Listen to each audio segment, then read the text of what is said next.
Monday, April 17th, which means it's day 38 on the Appalachian Trail. The gnats are out.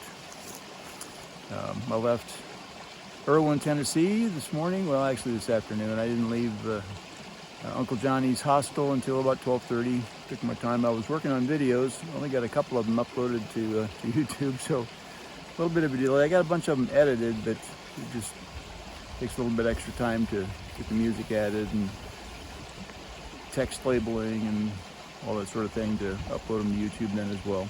But they'll get there eventually. I think I put up days 24 and 25 today. A lot of them are almost ready to go, so we'll work on those while I'm on the trail between here and wherever I get off again to the next hostel stop where I have Wi-Fi.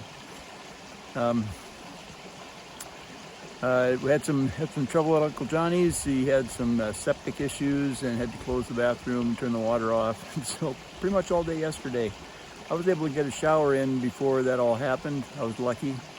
A man from church picked me up, took me to church, and then back, and the issue still wasn't solved. It wasn't solved yet this morning. Thru, who is the guy who operates Uncle Johnny's, was working on it. Really nice guy.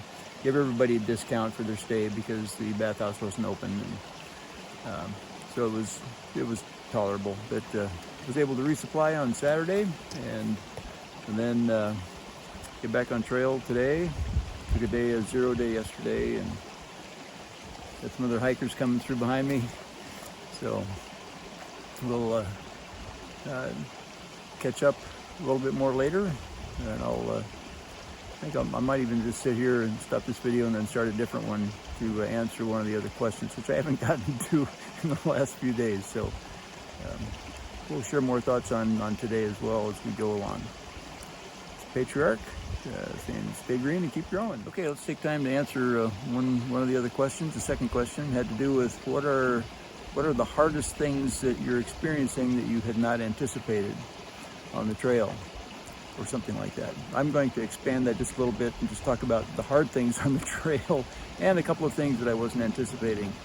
In terms of hard things on the trail, the steep climbs, the long climbs and descents, and the technical climbs and descents, the difficulty in them with rocks and roots and boulder scrambling and that sort of a thing. Those are, I was kind of anticipating those, but not to this degree. They're challenging, really challenging, and especially when it's chilly and windy and raining. That combination of those three things really adds to the challenge of the trail, and there have been plenty of opportunities for that. Today is a perfect day for hiking. The next 3 or 4 days are supposed to be good, so I'm looking forward to that. But there have been days when it has not been that way.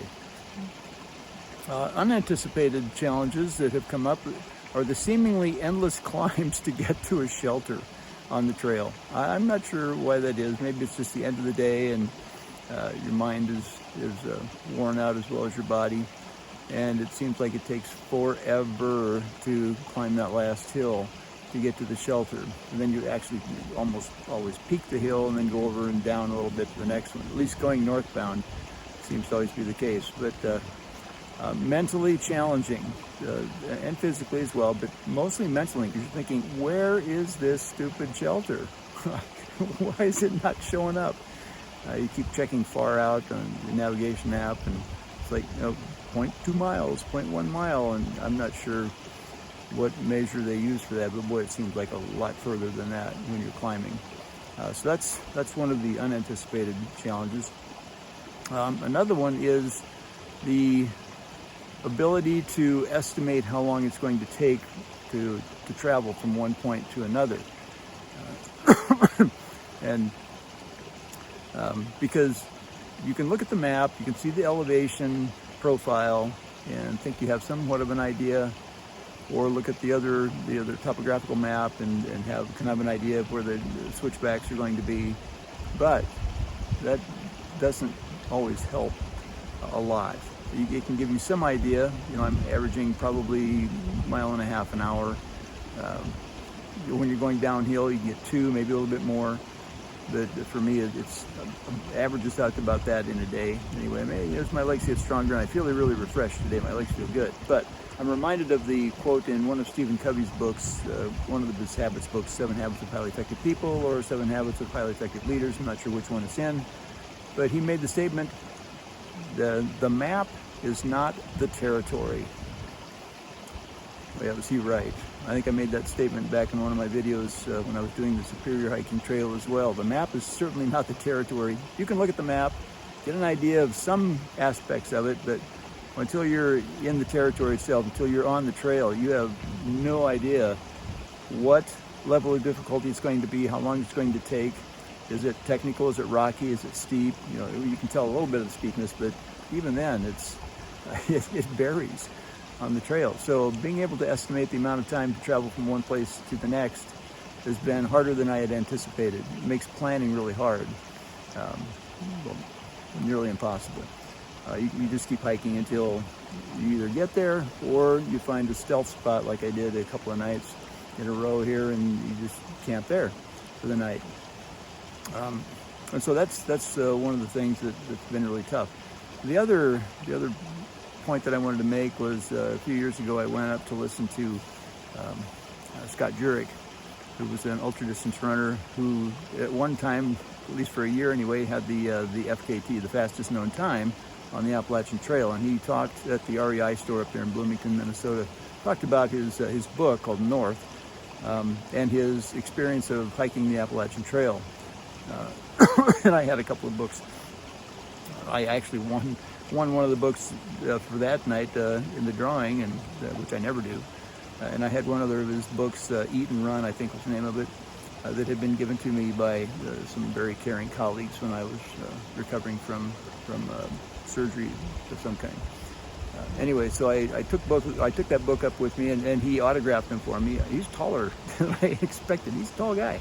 Really super nice though. But in the one book, he wrote the inscription, "Do the hard thing."